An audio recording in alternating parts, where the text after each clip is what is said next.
40 anni sulla schiena e il lavoro che va a puttane e l'ansia che morde all'improvviso come 1000 zanzare con il sorriso. Mi sentivo morire giorni infiniti senza capire, un'agonia lenta da dimenticare.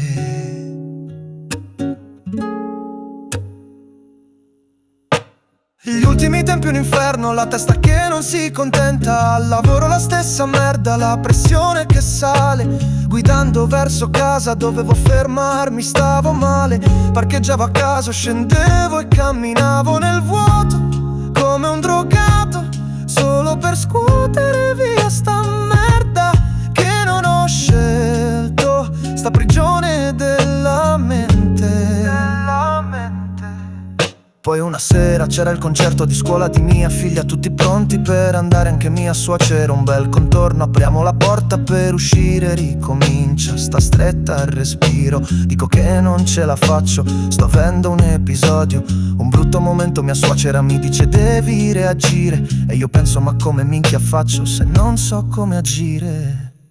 Ma quella notte triste come non mai, appena sono andati mi sono incazzato nero, coi nervi distrutti. Sono andato su YouTube con rabbia e disperazione a cercare una porta, una via d'evasione. E boom, l'ho trovata, una luce nel buio profondo, un modo per scappare da sto fottuto mondo. La gabbia dell'ansia mi teneva prigioniero, ma ho trovato la chiave, un sentiero più vero. E se ora prego a Dio ogni sera quando metto la testa sul cuscino, con un desiderio, un nuovo destino. E boom, le cose cambiano quasi subito, grazie a Dio, di una svolta, un libro aperto. Le giornate ora hanno un colore diverso, meno grigio, l'ansia si è allontanata, un vecchio disagio chiuso in fuori gioco. Il lavoro riprende una nuova speranza nel cuore, la vita ricomincia senza più quel dolore. Ripenso a quei giorni, a quella prigione mentale, ma la preghiera è stata la mia fottuta arma letale.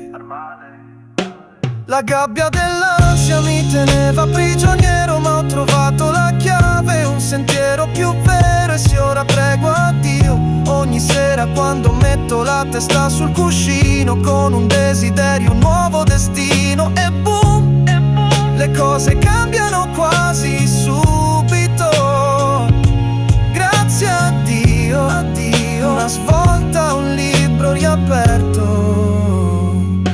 40 anni è un boom, una svolta, una sorpresa, dalla gabbia dell'ansia una nuova impresa. Grazie a Dio la luce, la porta ritrovata, la vita è un dono, una strada appena iniziata. C'è ancora una speranza, c'è un'uscita, è la verità.